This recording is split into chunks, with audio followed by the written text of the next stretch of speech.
Perfecto. Ahí está grabando, muy bien.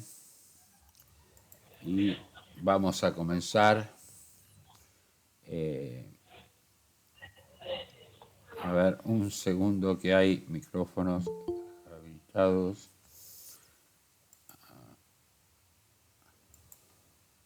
Ahí está, bien, muy silenciosa y tranquila la sala ahora. Excelente, bien. Vamos a comenzar. Bien, ahora vamos a charlar, vamos a hablar de justamente los requerimientos funcionales y no funcionales. Recuerdan que en su momento, a ver, un segundito, bien.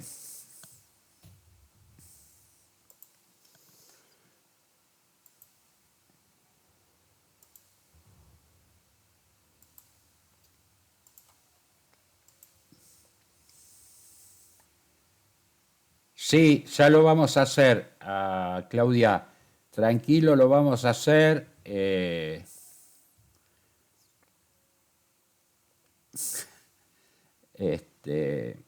Y eso tenemos que dar las premisas y tenemos que ver los primeros pasos entre todos. Tranquilo, lo vamos a manejar de esa manera. No va a haber nada. Bueno, te felicito, Gustavo. La idea es que necesitamos que charlarlo entre todos, capacitarnos y lo vamos a ir haciendo, pero tranquilos, con todo el apoyo y esto va a ser en grupo, no va a ser individual, hay que formar los grupos, pero esto lo vemos la clase que viene. Hoy estamos, como les decía, vamos a ver justamente los requerimientos. Entonces, vamos a ver ejemplos de requerimientos funcionales, no funcionales y demás, pero también lo importante es que fíjense que nosotros acá, esto es lo que yo les decía de IBM, los defectos que tenemos. A ver, un segundo, por favor, que hay un... A ver...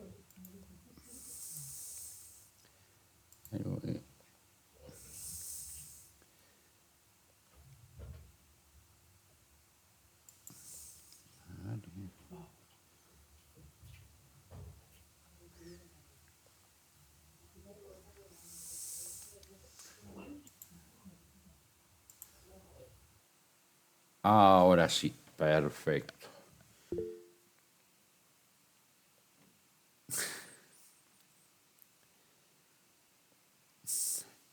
Bien, entonces, la idea es, como les estaba mostrando, que nosotros habíamos hablado que la definición de requerimientos justamente es donde más errores, más fallas, más defectos se detectan. Ahí estamos hablando de un 39% en este gráfico, y esto es un trabajo de IBM. Entonces,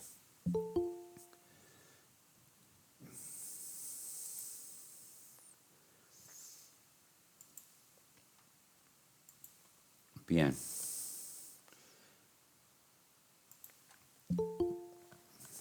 Tenemos la definición de requerimientos, un 39%.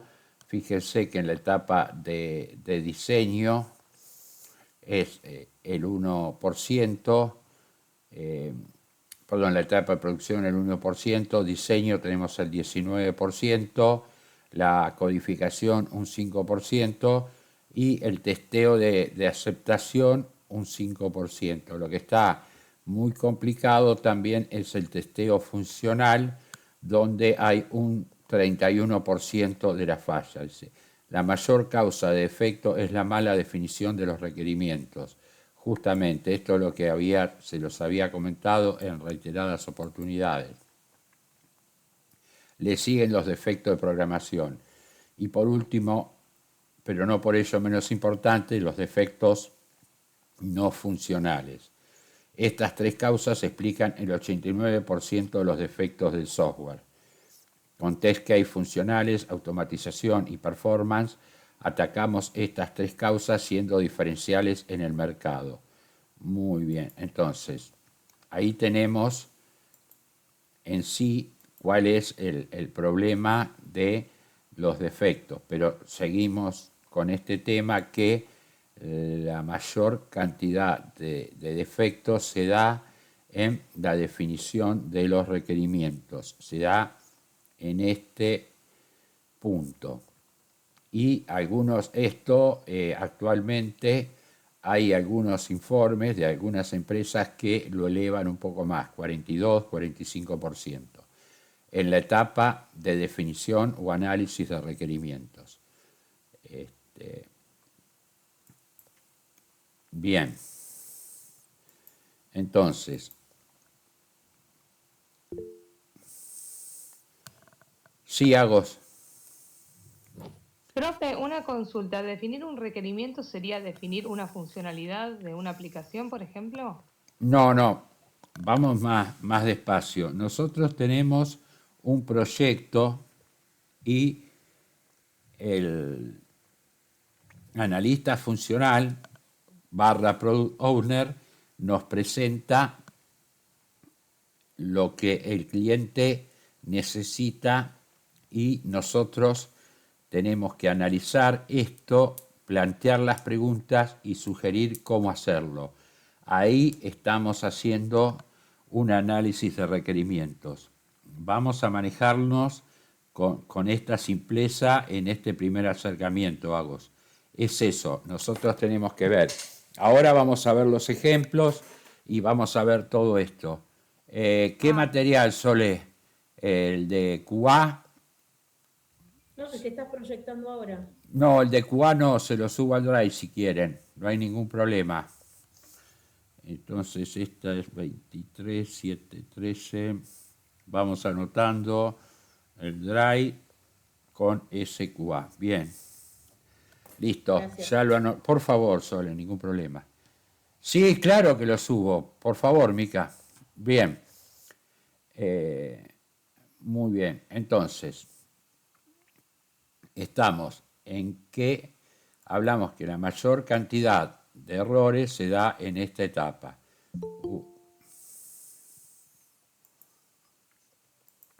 En los análisis de requerimientos. Y definimos los requerimientos justamente como esta iteración continua que tenemos el ida y vuelta entre el cliente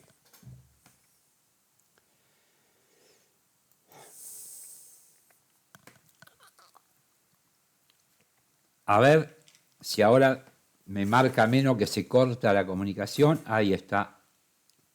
A ver. Ahí. Bien, perfecto. Entonces, nosotros tenemos ejemplos de requerimientos no funcionales del producto.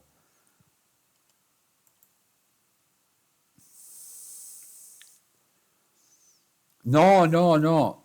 Las historias de usuario, Pablo, son bastante más adelante. Acá estamos con un esbozo de lo que el analista funcional nos trae una planilla. Exactamente, muy bien.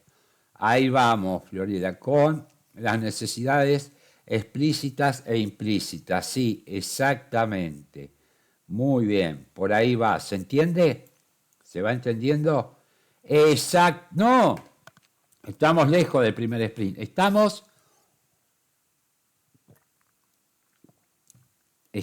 en esta etapa viendo qué necesita el cliente y cómo satisfacemos y qué nos dice. Estamos acá, en este eh, en esta...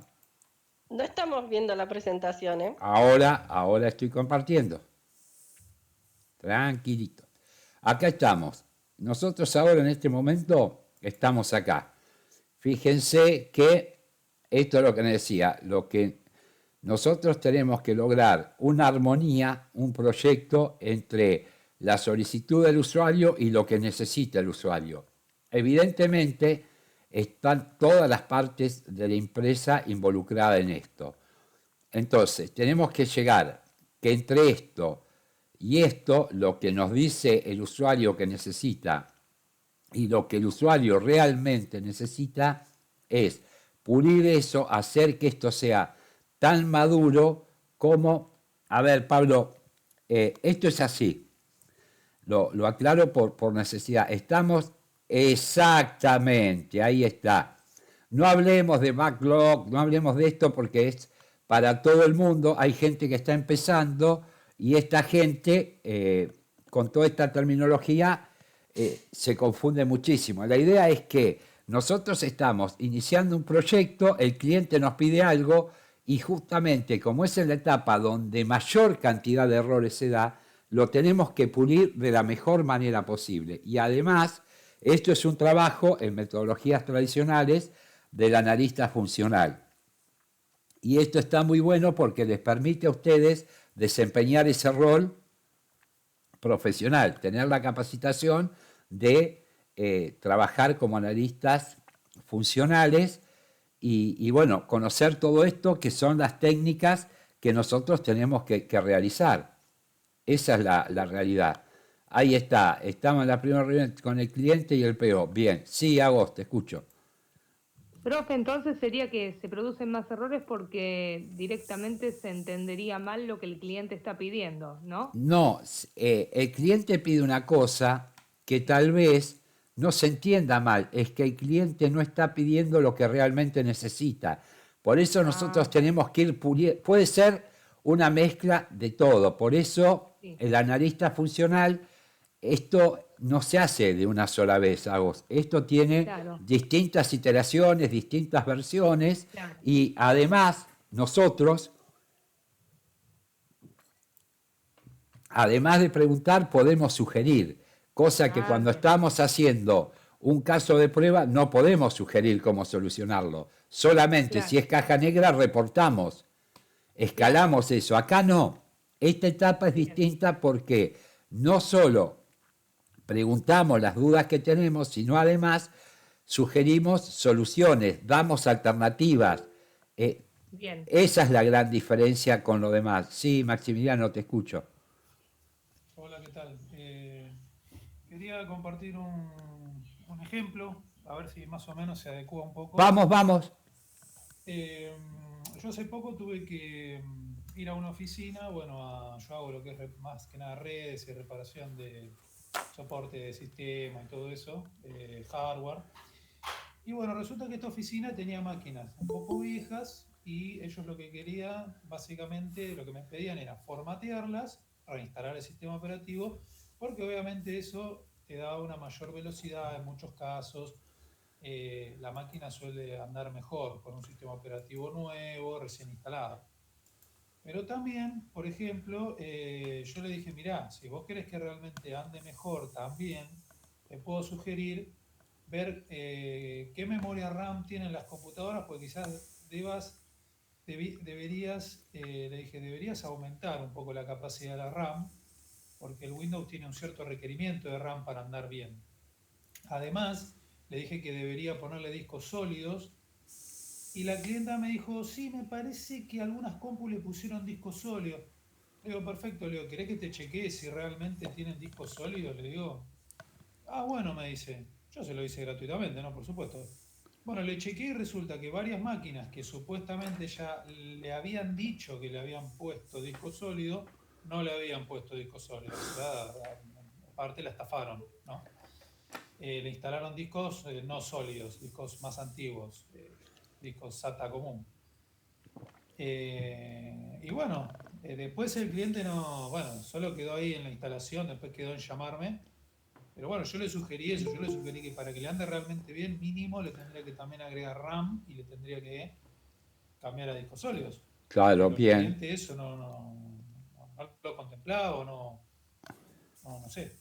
Claro, y eso es un excelente caso de esto y sería con los requisitos no funcionales, con el hardware. Pero también es importante, sí, y vos además de, pero en este caso, digamos, vos ya lo hiciste, pero sí, a ver, ahí está, ahí está. La idea es que sí, sirve como ejemplo, por supuesto que sí, claro que sí. Bien, gracias Maximiliano. Y sí, lo otro es una cuestión que vos no lo podés manejar. Si alguien le dice a la empresa y la empresa nos asegura a nosotros, pero fíjate qué problemático todo esto, ¿no? Nosotros planificamos que y contamos y arrancamos con que todas las PC, etcétera, tienen, laptops, lo que fuere, tienen un disco rígido de estado sólido y resulta que no lo tienen. Es un tema eso. Ahí hay una desinteligencia, algo que vos lo hablás con el cliente y te puede decir, justamente eso es un tipo de, en la práctica, de respuesta que te puede decir, me parece que algunas tienen. Entonces, eso te obliga a plantear esto que vos le dijiste. Bueno, hay que chequear una por una, hacer un inventario para tener muy claro sobre dónde se va a trabajar. Y eso es una pregunta y además es una sugerencia. Y esa es así es como se manejan las cosas. Esa es la cuestión. Aquellos que son nuevos, ¿van entendiendo que acá se puede preguntar, se puede sugerir y demás? Sí, buenísimo. Si es así, me alegro, porque es una parte complicada, porque es donde arrancamos todo y es donde mayores errores se producen. Muy bien. Entonces, eficiencia. Nosotros, ejemplos de requerimientos no funcionales. Eficiencia. El sistema debe ser capaz de procesar n transacciones por segundo. Estos se medirán por medio de la herramienta JMeter aplicada al software testing de servicios web. Bueno, esto es un ejemplo, justamente, dice acá, ejemplos. Nosotros vamos a ver JMeter. Vamos a ver, la vamos a utilizar y vamos a practicar con JMeter. JMeter es una herramienta como otras, no la única ni muchísimo menos, que se mide estrés, carga, performance. Entonces, nosotros podemos generar a través de JMeter un hilo, o sea, podemos simular que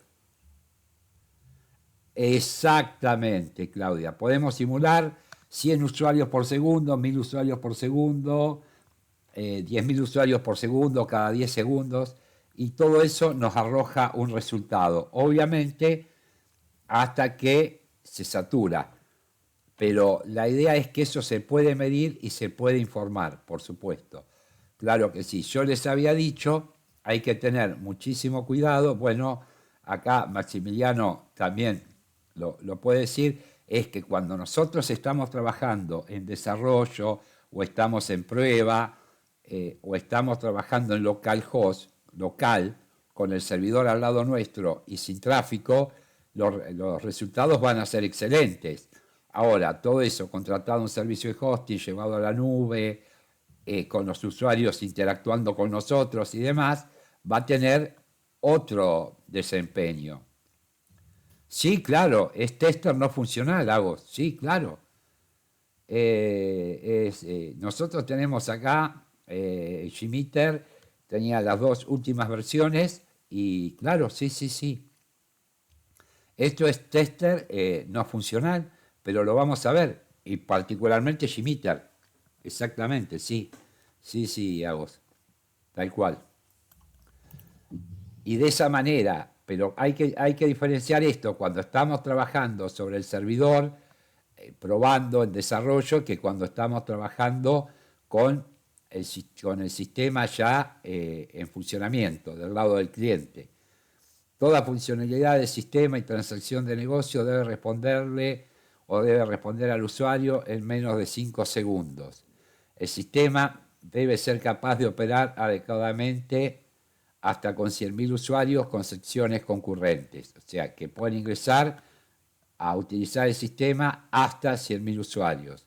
Los datos modificados en la base de datos deben ser actualizados para todos los usuarios que acceden en menos de 2 segundos. Bien, ¿cómo suponen o qué piensan ustedes que esto se puede llegar a plasmar? ¿Cómo podríamos hacer para saber si esto se está cumpliendo y todo lo demás? ¿Qué piensan ustedes que se podría hacer? Y con los reportes que nos muestren. Perfecto, pero exacto. Eso es como está funcionando, pero además yo me refiero... Simular ¿Cómo? como entradas, entradas simultáneas. Claro, Al mismo sí, tiempo. pero nosotros tenemos que, la pregunta va, nosotros nos comprometemos con la empresa a cumplir con todos estos datos que dimos acá. ¿Cómo suponen ustedes que esto se puede controlar?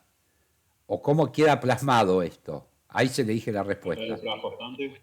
¿Cómo? ¿A través de pruebas constantes? A través de... Los documentos de la- eh, el documento del plan de pruebas. No, es, a ver, en los requerimientos sí, más que nada en un SLA. ¿Escucharon hablar alguna vez de SLA? Sí. A ver, está por Acuerdo de acá. nivel de servicio. Sí, yo les comento, porque ¿qué pasa? Nosotros necesitamos, en este caso, saber qué es un SLA. Entonces, SLA justamente en nuestro nivel, en nuestro lenguaje, acuerdo de nivel de servicio. El SLA, Service Level Agreement o acuerdo de nivel de servicio, es un documento que especifica todas las condiciones del servicio prestado, responsabilidades de cada una de las partes y las posibles soluciones en el caso de incumplimiento. Es tal cual como si ustedes firman un contrato de alquiler. O sea, cada una de las partes tiene obligaciones y tiene derechos. Entonces, este tipo de cuestiones se pueden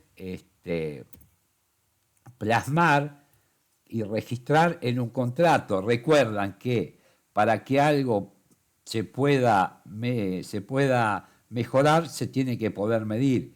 ¿Se acuerdan esto de Peter Drucker que yo les había dicho de que todo lo que no se puede medir no se puede gestionar, no se puede mejorar? Entonces no hay forma. Si no se puede gestionar, no se puede mejorar. Y esta es la realidad. Si se puede medir, la conclusión es, si se puede medir de alguna manera, se puede mejorar. Si no, por todas estas razones que dije, no se puede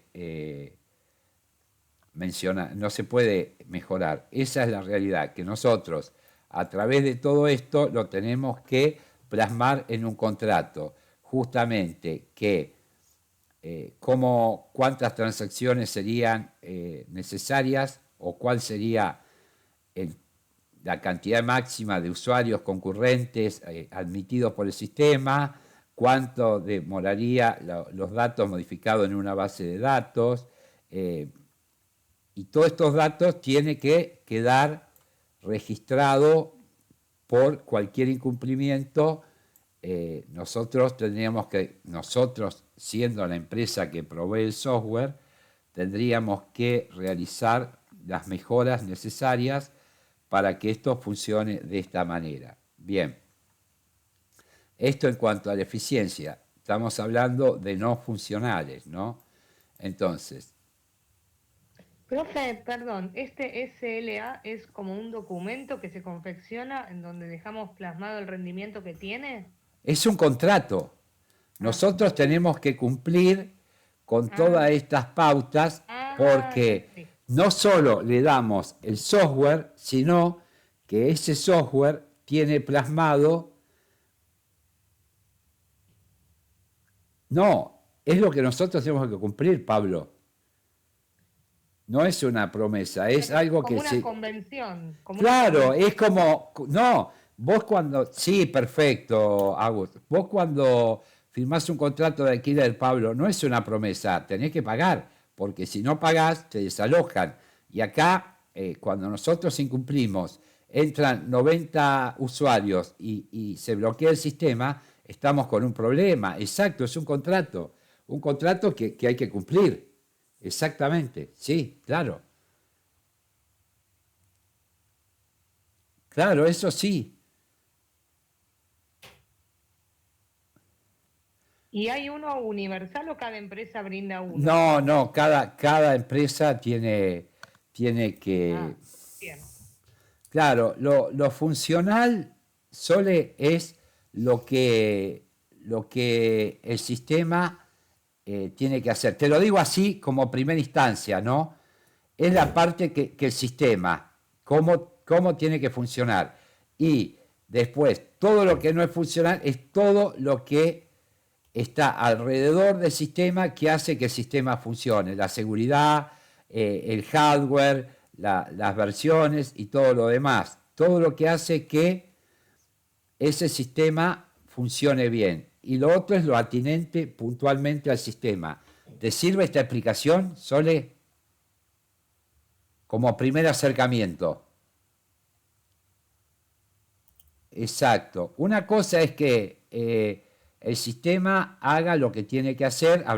¿Te acordás que hablamos de calidad de software, todo lo demás? Bueno, acá estamos hablando de todo lo que hace funcionar a esto.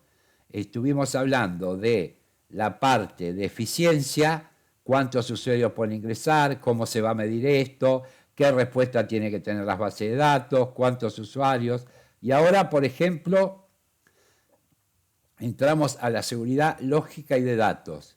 Dice, los permisos de acceso al sistema podrán ser cambiados solamente por el administrador de acceso a datos. Bien, ustedes sepan esto. Nosotros, cuando estamos en una empresa y están todos los grupos de trabajo, cada grupo tiene un perfil y puede acceder a determinados lugares y a determinados lugares no. Se dice, puede hacer determinadas tareas y determinadas tareas no puede hacer. Tiene permisos y tiene restricciones. Y todos los que... Esto es lo que yo le decía que el cuatrimestre pasado, y por fin dije cuatrimestre y no año, el cuatrimestre pasado le di a todos los alumnos el perfil de Product Owner. ¿Por qué? Porque tienen mayor capacidad de trabajo y pueden ver mucho más cosas que si yo le asignaba el rol de tester. ¿Se entiende esto por ahí? Exactamente.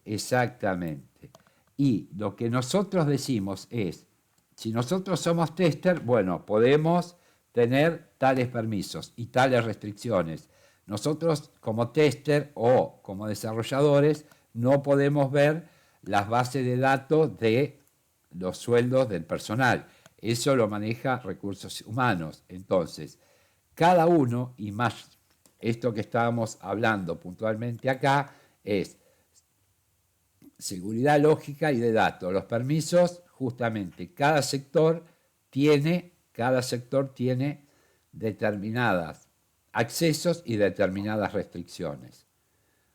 El nuevo sistema debe desarrollarse aplicando patrones y recomendaciones de programación que incrementen la seguridad de datos. Sí, por supuesto, esto hay que ver cómo lo manejan. Todos los sistemas deben respaldarse cada 24 horas. Los respaldos deben ser almacenados en una localidad segura, ubicada en un edificio distinto al que reside el sistema. Bien, acá dice, todos los sistemas deben respaldarse. Cuando nosotros hablamos de respaldo, hablamos de backups. Esta es la política de backups que se va a implementar en la empresa. ¿Escucharon alguna vez hablar de backups, de resguardo? Sí, sí, sí. Bueno, esto es así. Nosotros trabajamos en una empresa, bien, Fabricio, perfecto, te explico. Exactamente, muy bien. No, el recupero de los datos pasa por otro lado, Gustavo. Vamos a explicarlo y Fabricio me va a decir si lo entendió o no y después, si no, lo explicamos de una manera para que, digo, Fabricio, sea todas las personas que son nuevas y no escucharon hablar de esto. Todo lo que se hace en un día en un centro de cómputos se tiene que resguardar. Ese resguardo, nosotros le decimos es un backup. Exactamente. Entonces, nosotros tenemos que resguardar esa información en forma diaria. Todos los días resguardamos la información. Ahora, en una semana hacemos un resguardo semanal.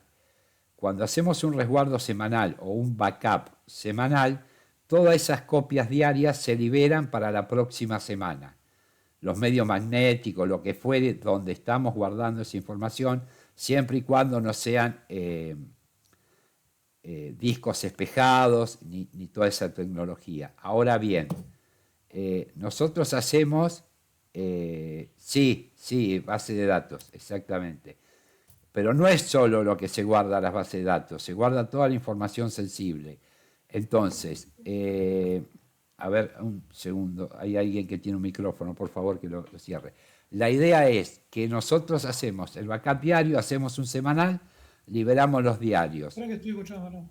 Los semanales, vamos con eso y cuando hacemos un mensual, liberamos los semanales. Ahora, la realidad es que los mensuales, luego se hace un anual, los mensuales y los anuales se tienen que resguardar por un tiempo legal. Y se guardan en otro lugar, en otro sitio alternativo que no puede ser el mismo donde está el command center o el centro de datos o donde se procesa la información. Porque si pasa algo, perdemos el centro de datos y perdemos los resguardos. Los resguardos, ahora sí, viene la parte que dijo el compañero recién, a través de un resguardo, si pasa algo, nosotros podemos recuperar esa información. A través de un backup, nosotros podemos hacer, no, es una copia, porque nosotros lo liberamos, nosotros hacemos los diarios. Cuando tenemos los semanales, liberamos los diarios. Cuando tenemos el mensual, liberamos los semanales para poder seguir utilizándolos. Pero lo que no podemos liberar son los mensuales y los anuales. Eso, ¿dónde se guardan? Se guardan en una, exactamente, se guardan en un lugar que esté alejado y hay toda una política sobre eso. Acá lo usa mucho la empresa Iron, se dedica a esto, y otras. Necesitan que sean trasladados en cajas ignífugas, que el lugar donde se van a alojar esos datos. No, sí, está bien. Profe, ¿los sí. datos no se guardan en servidores? No necesariamente. ¿O se transfieren a través de servidores y después se pasan a un formato más físico? No, depende de la empresa donde vos trabajes, Lucas. Hay empresas que tienen discos espejados en otro lugar y hay empresas que se hace resguardo día a día y esos resguardos se guardan en la empresa hasta que se hace el semanal y así, y se van llevando semana a semana. Después cuando van los mensuales vuelven. Eso depende, puede ser distintos medios magnéticos de acuerdo a la capacidad económica que tenga la empresa. Lo que tiene que tener es una política de cómo salva la información. Bien. Genial. Gracias, profe. No, por favor. Y lo importante es que no tiene que estar en el mismo lugar físico. Nosotros en una instancia teníamos que trabajar por auditoría, teníamos al menos 2 pruebas anuales y alquilábamos IBM. Nuestro Disaster Recovery System era el centro de cómputos de IBM y nosotros nos avisaban de auditoría y teníamos que tener toda la documentación tipo checklist con todos los paso a paso que se iba haciendo. Y teníamos 2 horas por cronómetro, 2 horas para que el sitio de recuperación de información que teníamos en IBM estuviese activo. Ya, con esto se hacía, bueno, esos son distintas tecnologías, pero lo que estamos hablando acá es de la política en general y no de la forma en particular. Estamos hablando de cómo instrumentar una política y de paso le digo a ustedes que quien se dedica a este tema va a tener mucho trabajo sábados, domingos y feriados a la madrugada, porque cuando hay que recuperar una información sensible, siempre se buscan los lugares con los tiempos con menos actividad. Y si no, hay que avisar a los clientes, se baja el sistema y se trabaja con eso.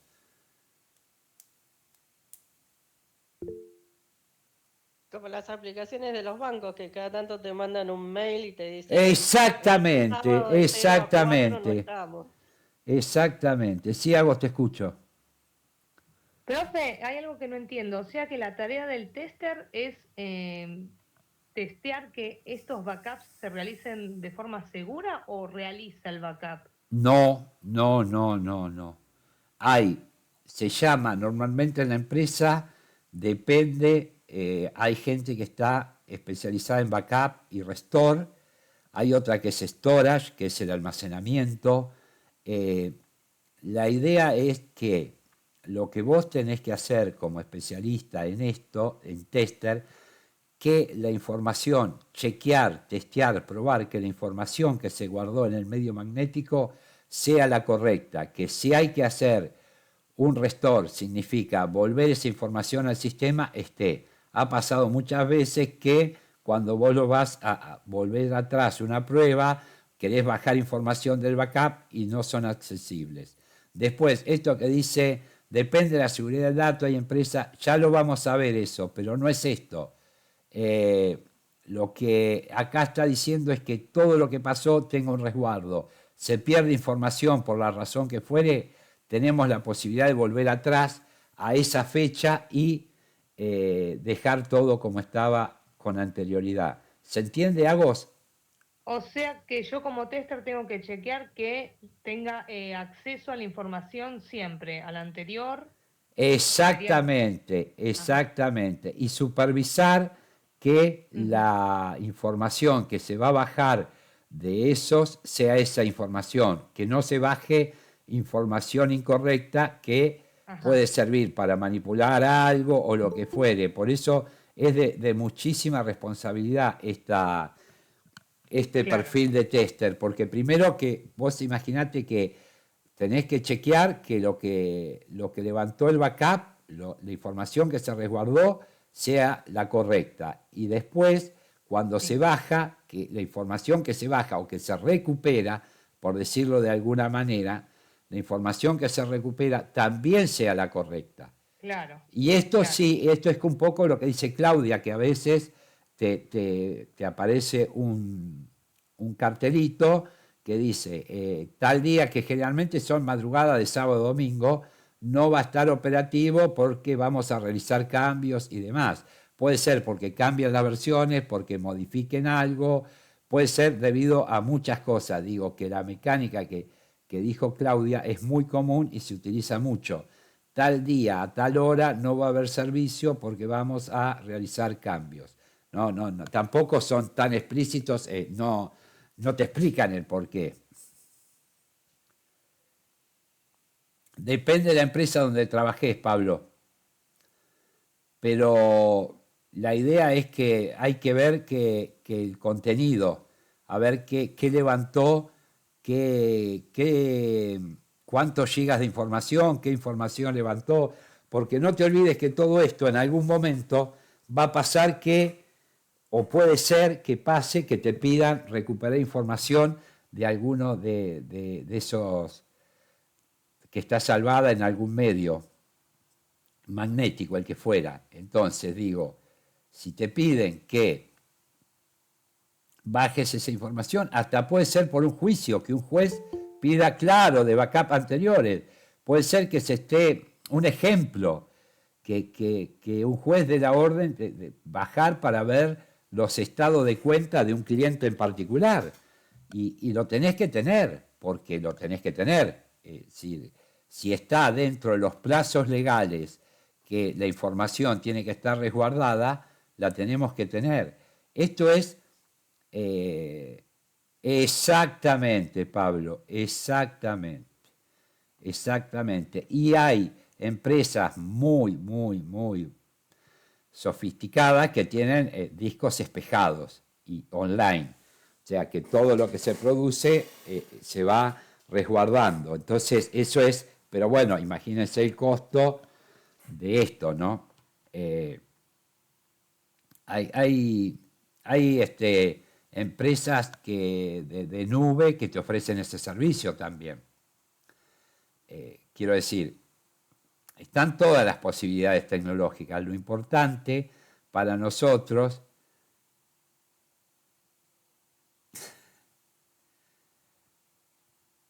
claro que sí, por supuesto, Claudia, por supuesto que sí, por supuesto que sí.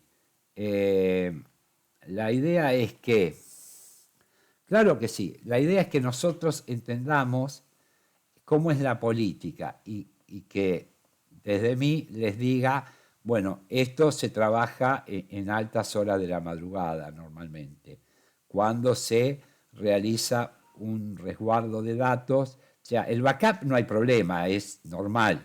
El tema es cuando hay que recuperar.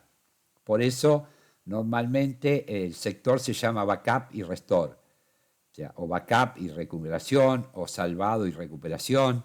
Es decir, nosotros, normalmente el mismo grupo que realiza los backups está muy entrenado en la política de recuperación de datos, ¿sí? Y por supuesto que sí, lo que dice Claudia. ¿Se va entendiendo? Este alumno que me preguntó hoy, ¿le aclaré algo o le compliqué todo? Bien. No, por favor, estamos acá para aprender, Fabricio. Si alguien tiene dudas, si no te lo explica, no está bien. Y aparte, por ahí es todo nuevo esto, y no se sabe que esto tiene una connotación legal. Primero, no tiene que estar en el mismo lugar físico, tiene que estar en otro lugar alejado, tiene que ser trasladado en cajas ignífugas, tienen montones, pero eso, yo le digo, toda la teoría que conforma esta actividad, cuando ustedes ingresan a la empresa, vuelvo a lo de siempre, va a ser mucho más fácil, porque va a decir, bueno, acá la política de resguardo es así, se guarda a través de tal empresa, se hacen los pedidos, vienen los viernes y se llevan las cintas, trae las nuevas cintas de la semana que se van a usar los viernes, y toda esa política te dice dónde está resguardado, con cuántos tiempos hay que hacer los pedidos, quién es el encargado al que hay que hacerle los pedidos, quién registra todo esto, la documentación con que se realiza el pedido. Exactamente. La idea es que tienen que saber que esto, porque más allá de esto tal vez lo diga, y esto diga, todos los sistemas deben respaldarse cada 24 horas, no dice nada. Justamente, los respaldos deben ser almacenados en una localidad segura, ubicada en un edificio distinto. Bueno, acá fue toda la política y hay toda una política que respalda esto. Todas las comunicaciones externas entre servidores de datos, aplicación y cliente del sistema deben estar encriptadas utilizando un algoritmo RSA. Bueno, bien. Después, si quieren, esto también para que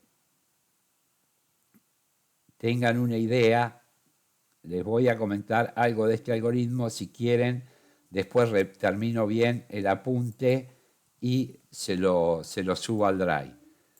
Porque dice que es RSA. Perdón, ¿alguien escuchó hablar del algoritmo RSA? RSA son las siglas de los apellidos de quién. Bueno, perfecto. A partir de hoy lo van a saber. Muy bien. Esto es importante. Exacto, por ciberseguridad. Perfecto. Bien. Entonces, dice, ¿sabés qué es RSA en criptografía? Existen dos grandes tipos de encriptación. O sea, primero sabemos que RSA es una encriptación que se conoce como cifrado de clave primaria y cifrado de clave pública. Tenemos dos. Es una encriptación y tenemos clave primaria y clave pública. El primero se refiere a todos aquellos sistemas criptográficos que requiere de solo una clave para encriptar y desencriptar. Cuando nosotros tenemos clave privada, tenemos una sola clave que se utiliza para encriptar y desencriptar los datos. El segundo se trata de utilizar una clave diferente para cifrar, sería para encriptar y desencriptar la información. Bueno, en este post hablaremos sobre un algoritmo muy famoso de cifrado de clave pública. A continuación te explicaremos qué es el RSA. Esto es que el RSA, justamente, Encryptation, es un algoritmo de cifrado de clave pública que desarrollaron, fíjense, en el año 1979 y es Ron Rivers, Adrian Shamir y Leonard Adlerman. Esto por eso es RSA. Así como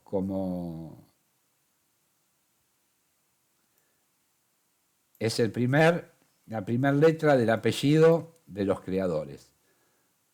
RSA, Rivers, Shamir y Adlerman. El RSA es un sistema criptográfico que permite enviar mensajes cifrados sin tener que intercambiar una clave privada y es el más utilizado para este fin. También permite realizar firmas digitales y es un sistema que se basa en un problema matemático llamado factorización de números enteros. No, esto no, para aquellos que recién empiezan, nos quedamos con que es una manera de proteger la información. Y me gusta mucho esto, que es muy simple y justamente, esto sí es importante. ¿Por qué? Porque es entendible. Ahora bien, para explicar el algoritmo, partiremos del clásico ejemplo con cofres, para ilustrar cómo funciona un sistema de cifrado con clave pública. O sería un sistema de encriptado con clave pública.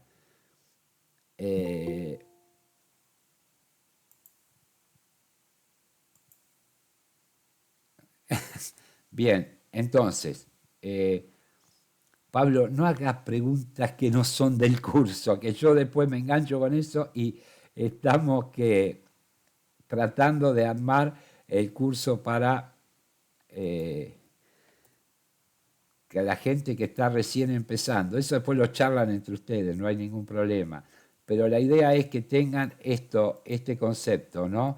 ¿Cómo se hace?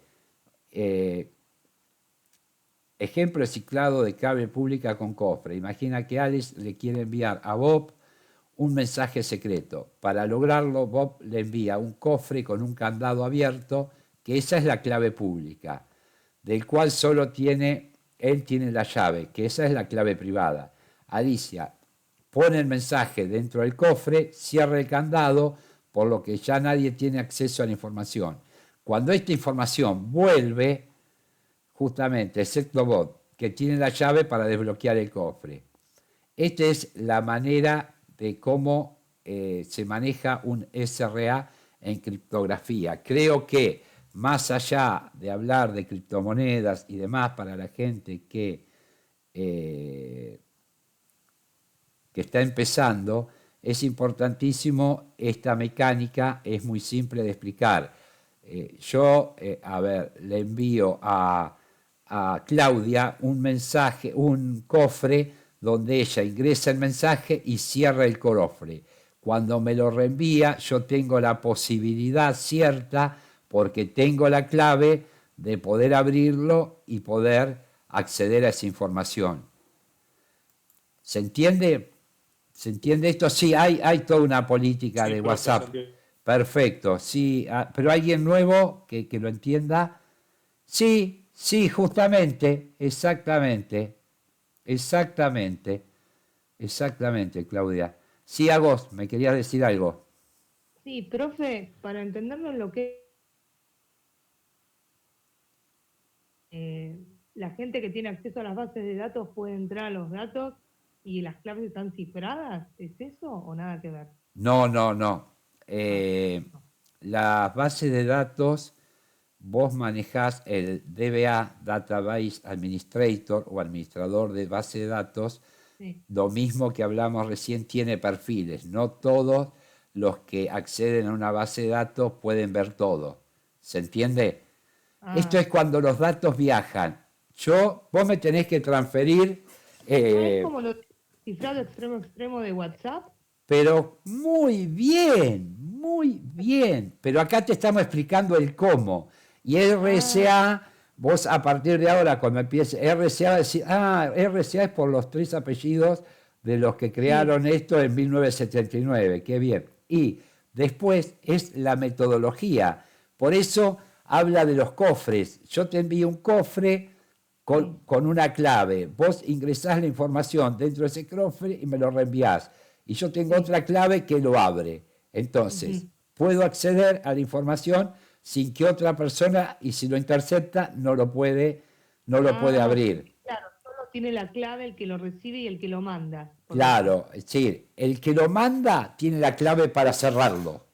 Ajá, O bien, sea, yo te lo envío a vos. claro, Vos sí, ponés la información y lo cerrás, pero no tenés para abrirlo. Vos claro. enviás esa Ah, encriptación, me la enviás a mí, pero no sabés bien. cómo la voy a leer yo.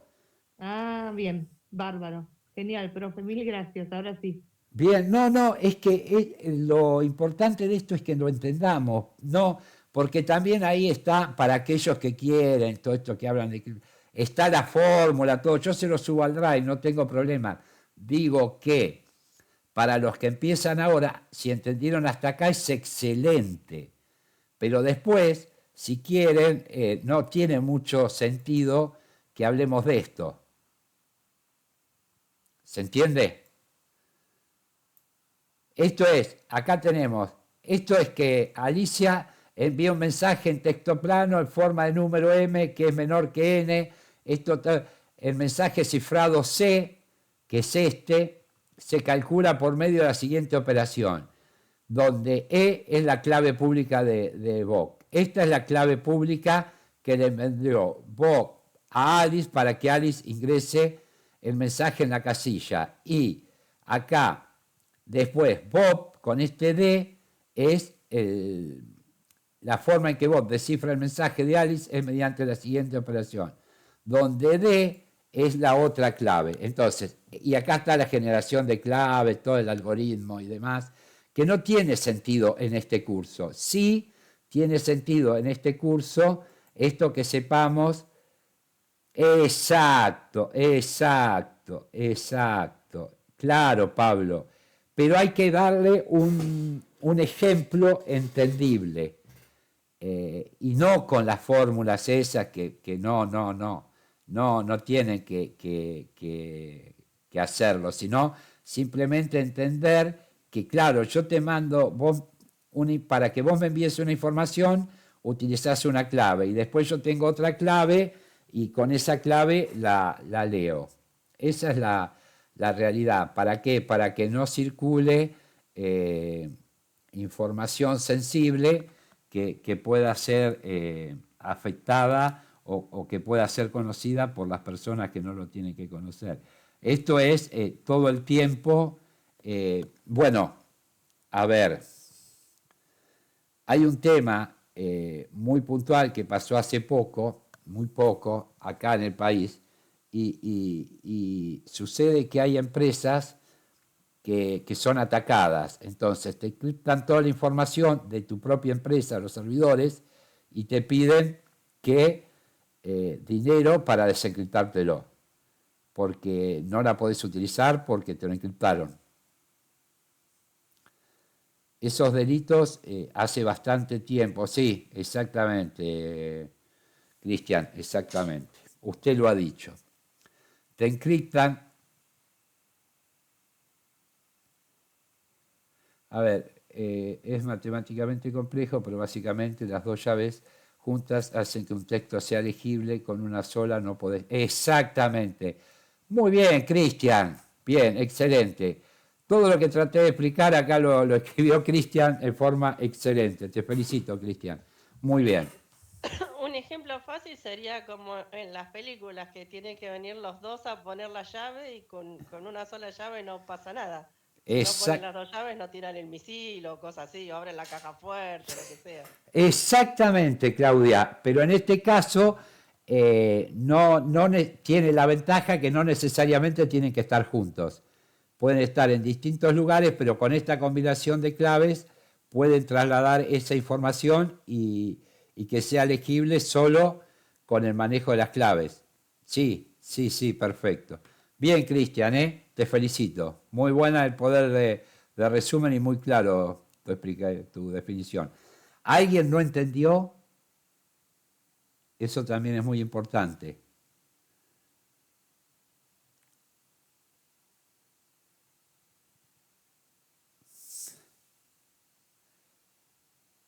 Exactamente.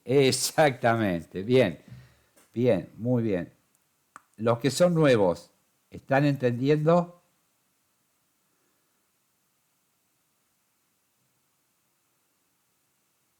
Bien, si se entiende, perfecto. Bien, muchísimas gracias. Claro, sí, el tema es que, otra vez, nosotros todo esto lo tenemos que saber. Obviamente que el tester, fíjense ustedes, el tester especializado en seguridad de datos con lo que se tiene que ver, ¿no? Imagínate vos trabajando en una empresa donde te encriptan los servidores y te piden dinero a cambio para poder desencriptarte los servidores. Esa era una crítica muy grande a las criptomonedas y todo esto, porque obviamente el pago no te lo exigen, depositame en la caja corriente, no.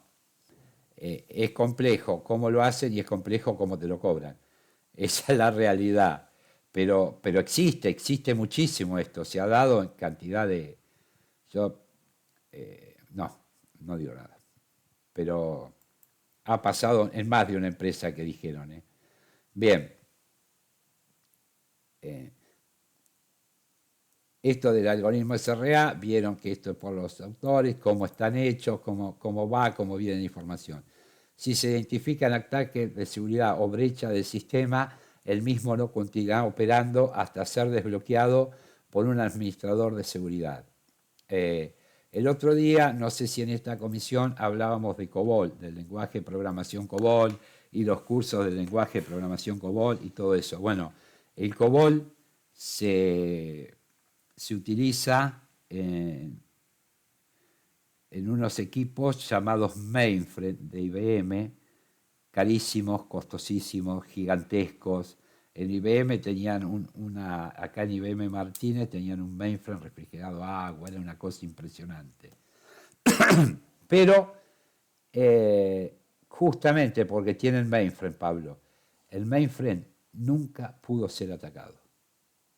Jamás pudo ser atacado. Ni por un virus, ni por un ataque de este tipo, ni por nada. Es carísimo. Yo trabajé años con el mainframe, pero bueno, fue de... No, pero yo trabajé, te explico,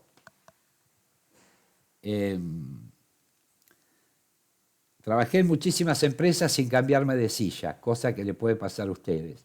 Trabajé cuando empezaba la computación SIGSA, Sistemas de Gestión Bancaria.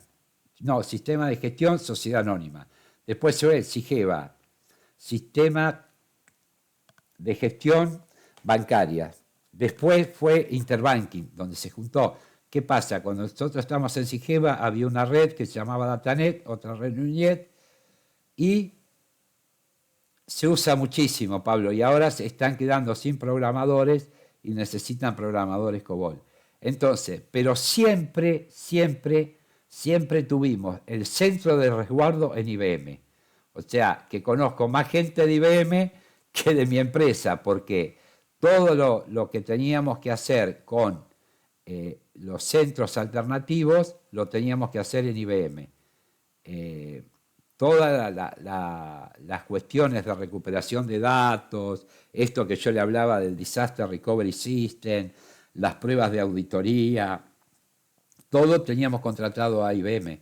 Entonces siempre estábamos, a veces estábamos actualizando software, a veces estábamos haciendo pruebas, era un trabajo continuo con IBM. Y también teníamos y mainframe nosotros, obviamente, claro que sí. Sí. Esto es así. Pero lo que pasa es que justamente cuanto más ataques de este tipo hay, más inexpugnable se hace el mainframe, porque hasta ahora nunca sufrió un ataque de nada. Y eso es importantísimo. Sí, claro que sí. Lo que pasa es que, claro, todos los que trabajamos en COBOL nos fuimos jubilando, estamos grandes, lo que fuere, y la verdad es que, pero ya digo, tiene un problema de los costos, que es muy, muy caro. Esa es la realidad también. Esto es la historia de la computación en Argentina en 2 clases. Bien, entonces, después, seguridad industrial. El sistema no continuará operando si la temperatura externa es menor a 4 grados. Esto es un ejemplo. El sistema no continuará operando en caso de fuego. Ejemplo, un ascensor. Bueno, esto del caso de fuego, todos los centros de cómputo, command center o centro de procesamiento electrónico de datos, están protegidos con un sistema antifuego. Y de hecho se opera y se realizan pruebas también en periodos de tiempo. No, algunas veces fallan. A mí en 40 años de experiencia falló una sola vez. Pero el costo también es elevadísimo porque se descarga todo. Después, usabilidad. O sea, recuerden que acá estábamos con esta pregunta que había hecho la alumna de los no funcionales, la eficiencia, la seguridad lógica y de datos, la seguridad industrial y la usabilidad. El tiempo de aprendizaje del sistema por un usuario deberá ser menor de 4 horas. Esto es un ejemplo, podría ser 4, 8, 20, 30 horas, lo que fuere, y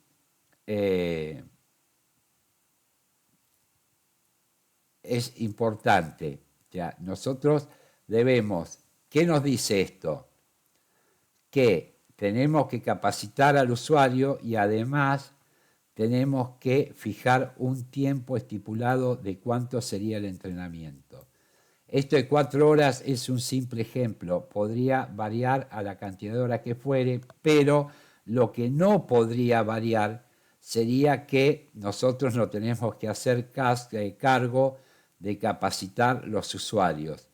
Esa es la realidad, esa es la realidad. Y después, esto es lo que yo le decía a ustedes, queridos alumnos, cuando hablábamos de qué pasa cuando tenemos un proyecto y lo entregamos. ¿Quién se quiere quedar en un proyecto y quién quiere el desafío de un nuevo proyecto? Esto es así, y esto tiene que ver con la personalidad, con la impronta de cada uno, de cómo piensa cada uno. Muchos se querrán quedar haciendo el mantenimiento que se le pida al sistema, capacitando al cliente, capacitando a los usuarios, dando cursos, depende.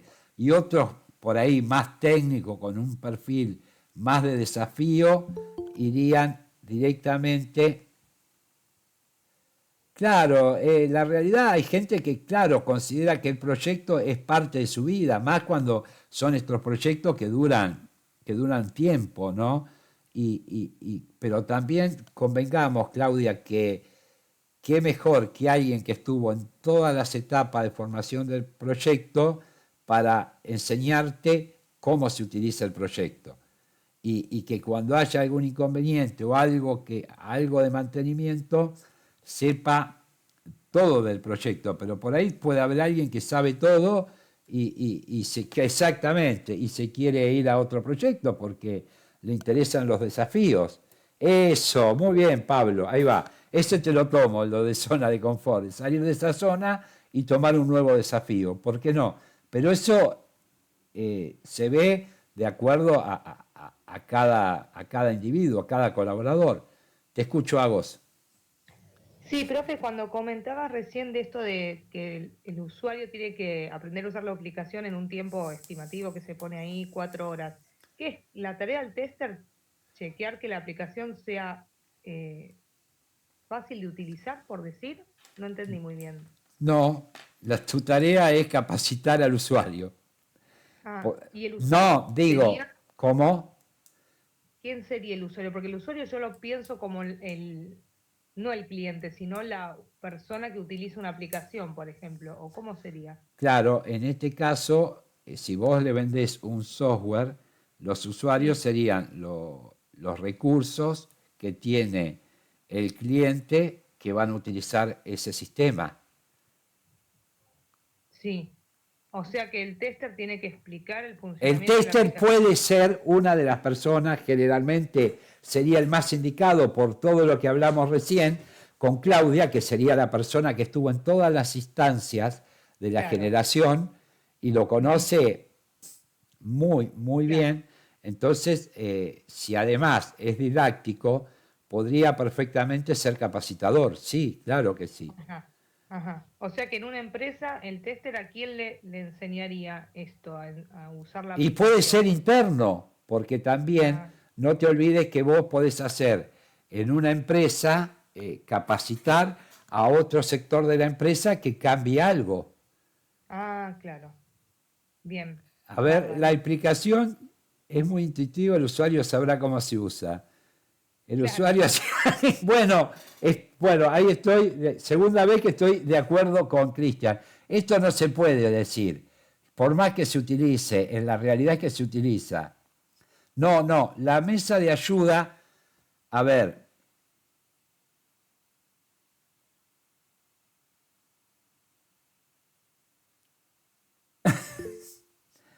A ver si, Fiorella. Mirá, Maximiliano, excelente esto. No hay problema, no hay ningún problema, Fiorella, por favor. Vamos a ver esto. Y acá, miren esto. Miren, fíjense.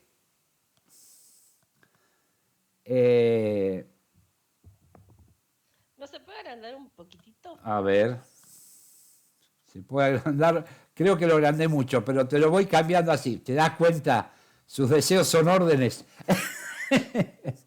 Ahora sí, antes eran todos hormigas. Bien, muy bien. No me retes en público. Bien, entonces, acá esto les va a servir y acá dice, ¿sigo en el curso o no sigo en el curso? Esto es todo lo que podemos hacer los testers, cómo nos relacionamos con el resto de la empresa, ¿sí? Bien, vamos con eso. Para desarrollo, bueno, aplicar el code review, la revisión de código, verifica que la codificación fue hecha bajo los estándares y es de fácil mantenimiento. Esto, vieron que hablamos de caja blanca y caja negra, bueno, white box test, los test de caja blanca, installation review, verifica que las instrucciones de instalación trabajan bien y son suficientemente entendibles, las especificaciones técnicas para hacer la instalación, la interfase, la integración del sistema, el test del sistema, la integración, el flow test, el test de regresión, que es cuando yo les había explicado, que es cuando se hace una modificación, después hay que chequear todo para ver si eso no perjudicó algo que estaba andando bien. Y después, funcional verificación test, que sería la verificación de caja negra, black box test. Esto para desarrollo. Después, fíjense, para operaciones. O sea, fíjense esto es importantísimo, importantísimo para ver todas las relaciones que tenemos como tester y a dónde apuntamos. No. Se verifica, Claudia, se verifica que modificamos algo y que eso no impacte negativamente, que vendría a ser lo que vos dijiste, pero dicho más polite, en todo lo demás. Que lo que nosotros hicimos y mejoramos no haya impactado en el resto. Pero eso lo tenemos que probar. Y eso es justamente una prueba de regresión. Bien, entonces, después, para operaciones, la instalación verifica que las instrucciones de instalación trabajan bien y son suficientemente entendibles las especificaciones técnicas para hacer la instalación. Shop Streamer Test, para un limpio y customizado shop probado y trabajando en las... Fíjense, contingencia, and backup y recovery.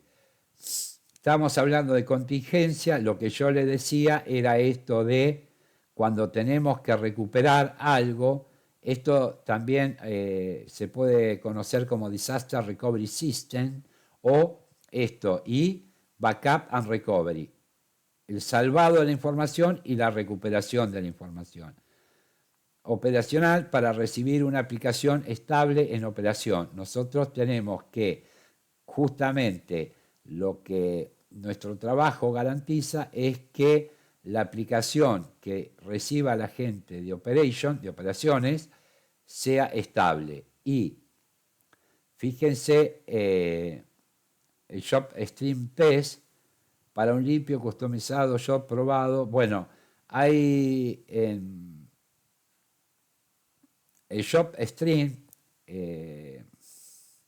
tiene diversos nombres, es un rol, una función, puede ser automatizado, hay varios automatizadores también, Control M, el Control M9, creo, el 8 que estaba bien, que es generar toda la carga de máquinas, pero en forma automatizada, en vez de estar liberando manualmente y demás y ejecutar a través de un checklist y lo que fuere, se puede automatizar.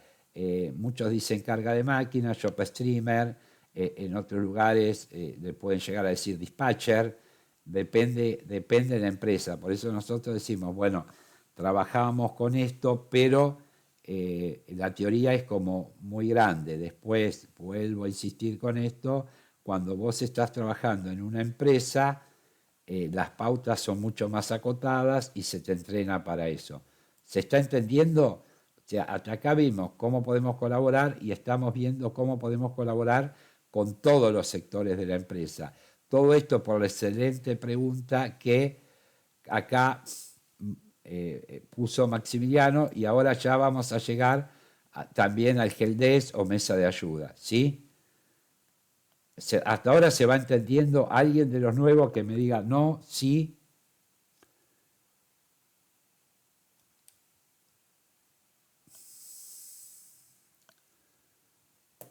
Qué silencio. Un poco.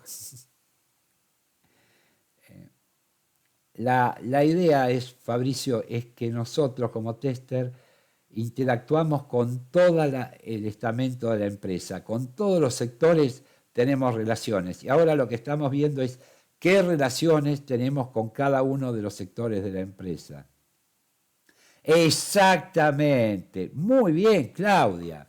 Qué grande, Claudia. Me voy a poner como alumno, voy a poner a Claudia de profe. Bien, Claudia. Claro, nosotros esto de backup o restore lo haríamos nosotros. O sea, una especialización, pero por eso tenemos tantas posibilidades de pasar a otros sectores si ingresamos en una empresa como QC o como tester. Esa es la realidad. Y esto es lo que le estoy queriendo decir sin decirles, pero ahora se lo estoy diciendo puntualmente. Entonces, fíjense, para los usuarios, la funcionalidad, el test de funcionalidad, el test de usabilidad, la documentación y procedimientos. Miren acá, ¿ven? Esto es tema nuestro, documentación y procedimientos. Manuales para comprender el uso del sistema. ¿Vieron cuando yo les decía que hay que documentar? Yo solamente en un proyecto mexicano vi que había la figura del documentador dentro de los roles. Y acá tenemos documentación y procedimientos, manuales para comprender el uso del sistema. Entonces, hasta ahora vimos cómo nos relacionamos con la gente de desarrollo, con la gente de operaciones a todo nivel, para los usuarios, volvemos para acá, fíjense, para auditoría y seguridad. Justamente, es otro perfil. Auditoría y control, y los test de control, seguridad y penetración test. Error, bueno, handling manuales, o sea, error de test. Test data generation para el uso de test y el entrenamiento y para una mejor combinatoria de cobertura cumpliendo con la protección de datos y las regulaciones. Esto también colaboramos con auditoría y seguridad.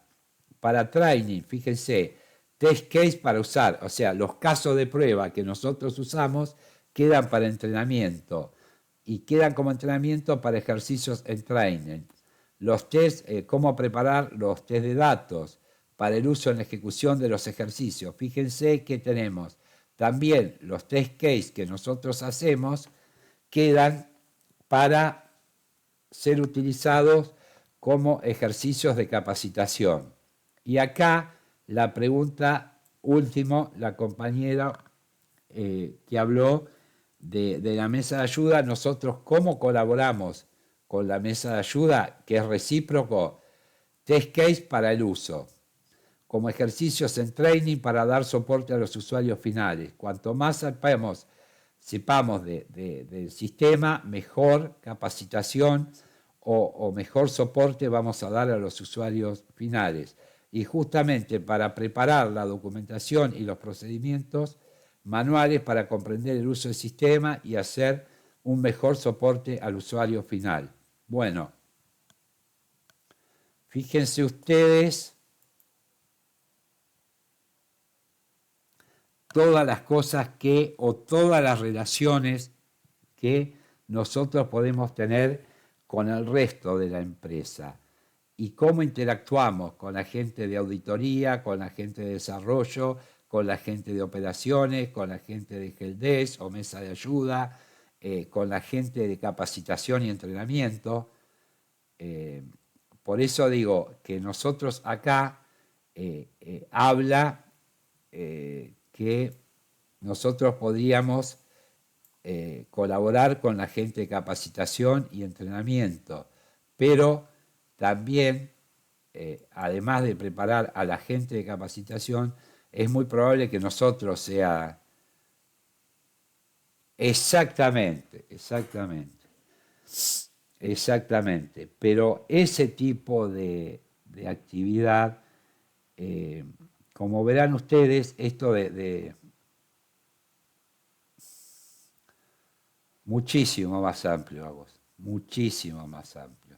Pero todo depende de lo que yo les comentaba hoy. Básicamente esto se da en dos tipos de actividad.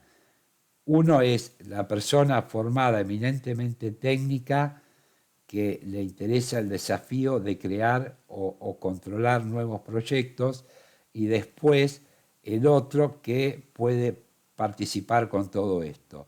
Digamos que los casos de prueba que haga uno u otro se puede utilizar como capacitación, como entrenamiento, como mesa de ayuda y todo eso. Pero la realidad es que es sumamente amplio y hay un dicho que dice, después del gerente de proyecto o PM o project manager o lo que fuere, quien más sabe del sistema es el tester.